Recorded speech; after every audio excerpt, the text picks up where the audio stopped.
Estabelecida a peste numa cidade, seus quadros regulares desmoronam. Não há mais limpeza pública, nem exército, nem polícia, nem prefeitura. Acendem-se fogueiras para queimar os mortos, conforme a disponibilidade de braços. Cada família quer ter sua fogueira. Depois a madeira e o lugar e o fogo escasseiam. Há lutas entre famílias ao redor das fogueiras, logo seguidas por uma fuga geral, pois os cadáveres já são em número excessivo.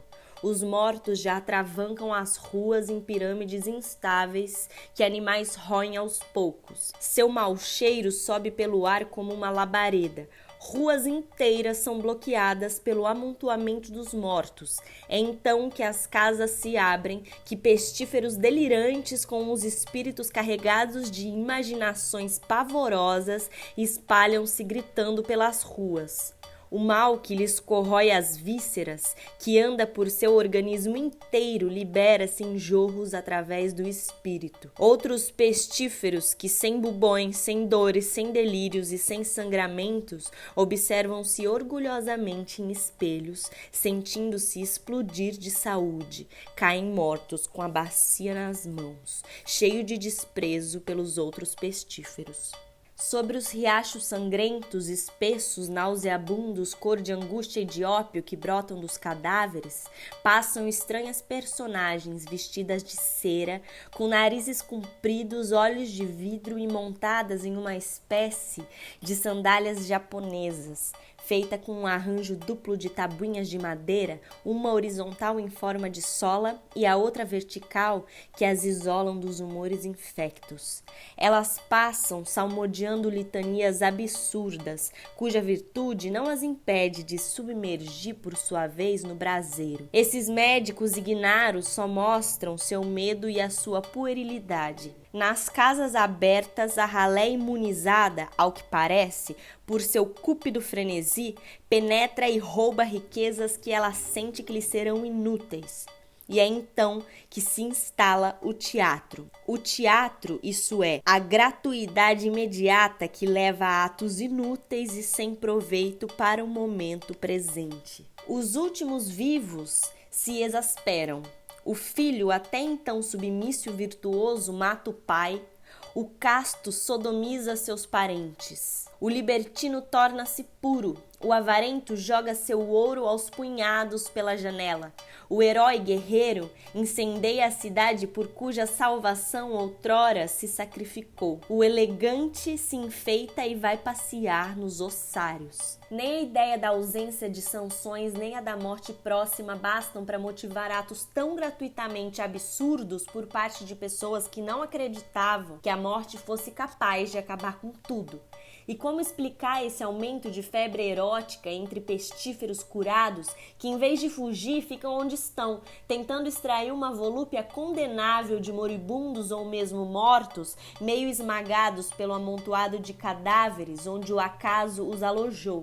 Mas se é preciso um flagelo maior para provocar o surgimento dessa gratuidade frenética, e se esse flagelo chama-se peste, talvez, se pudesse procurar saber em relação à nossa personalidade total, a que equivale essa gratuidade. O estado do pestífero que morre sem destruição da matéria, tendo em si todos os estigmas de um mal absoluto e quase abstrato, é idêntico ao estado do ator integralmente penetrado e transtornado por seus sentimentos, sem nenhum proveito para a realidade. Tudo no aspecto físico do ator, assim como no do pestífero, mostra que a vida reagiu ao paroxismo e, no entanto, nada aconteceu.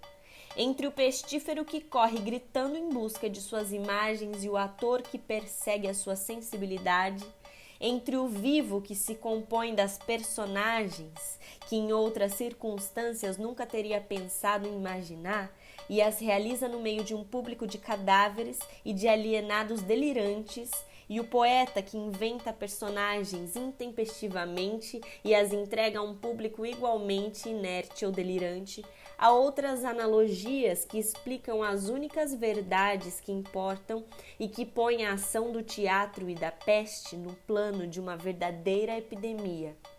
Enquanto as imagens da peste em relação com um poderoso estado de desorganização física são como os derradeiros jorros de uma força espiritual que se esgota, as imagens da poesia no teatro são uma força espiritual que começa sua trajetória no sensível e dispensa a realidade.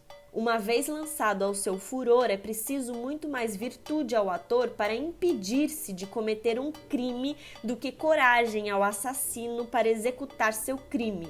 E é aqui que, em sua gratuidade, a ação de um sentimento no teatro surge como algo infinitamente mais válido do que a ação de um sentimento realizado. Diante do furor do assassino que se esgota, o furor do ator trágico permanece num círculo puro e fechado.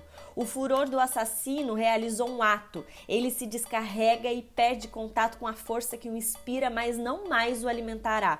Esse furor assumiu agora uma forma, a do ator, que se nega à medida que se libera, se funde na universalidade. Se quisermos admitir agora a imagem espiritual da peste, consideraremos os humores perturbados dos pestíferos como sendo a face solidificada e material de um distúrbio que em outros planos equivale aos conflitos, às lutas, aos cataclismos que os acontecimentos nos trazem. E assim como não é impossível que o desespero inútil e os gritos de um alienado num asilo causem a peste, por uma espécie de reversibilidade de sentimentos e de imagens, do mesmo modo pode-se admitir que os acontecimentos exteriores, os conflitos políticos, os cataclismos naturais, a ordem da revolução e a desordem da guerra, ao passarem para o plano do teatro, se descarreguem na sensibilidade de quem os observa com a força de uma epidemia. Santo Agostinho, em A Cidade de Deus, acusa essa semelhança de ação entre a peste que mata sem destruir órgãos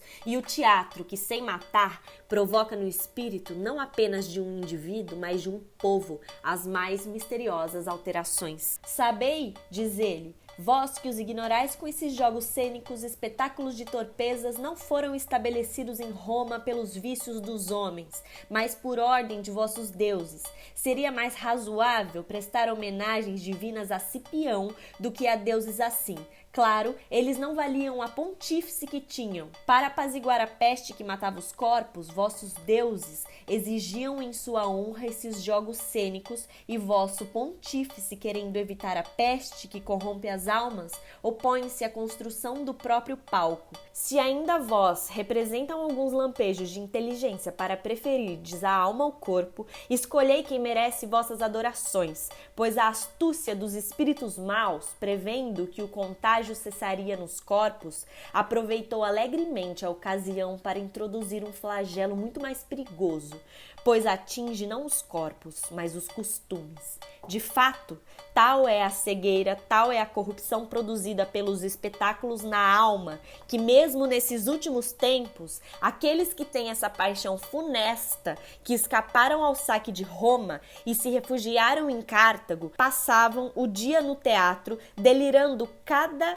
um mais que o outro pelos histriões. É inútil dar as razões exatas desse delírio comunicativo, mas valeria procurar as razões pelas quais o organismo nervoso esposa, ao fim de algum tempo, as vibrações da música mais sutil até extrair delas uma espécie de modificação durável. Antes de mais nada, importa admitir que, como a peste, o jogo teatral seja um delírio e que seja comunicativo. O espírito acredita no que vê e faz aquilo em que acredita. Esse é o segredo do fascínio. E Santo Agostinho não coloca em dúvidas nem por um instante em seu texto a realidade desse fascínio.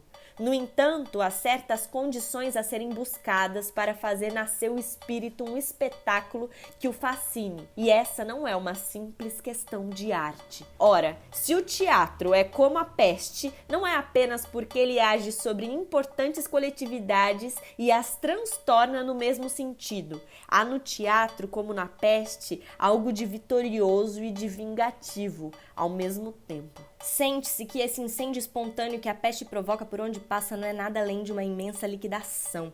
Um desastre social tão completo, um tal distúrbio orgânico, esse transbordamento de vícios, essa espécie de exorcismo total que aparta a alma e a esgota indicam a presença de um estado que é, por outro lado, uma força extrema em que se encontram em carne viva todos os poderes da natureza no momento em que ela está prestes a realizar algo essencial. A peste toma imagens adormecidas, uma desordem latente e as leva de repente aos gestos mais extremos.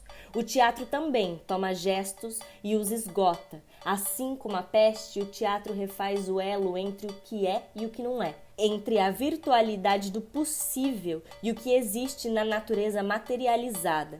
O teatro reencontra a noção das figuras e dos símbolos tipos que agem como se fossem pausas, sinais de suspensão, paradas cardíacas, acessos de humor, acessos inflamatórios de imagem em nossas cabeças bruscamente despertadas. O teatro nos restitui todos os conflitos em nós adormecidos com todas as suas forças e ele dá a essas forças nomes que saudamos como se fossem símbolos. E diante de nós trava-se então uma batalha de símbolos, lançados uns contra os outros num pisoteamento impossível, pois só pode haver teatro a partir do momento em que realmente começa o impossível e em que a poesia que acontece em cena alimenta e aquece símbolos realizados.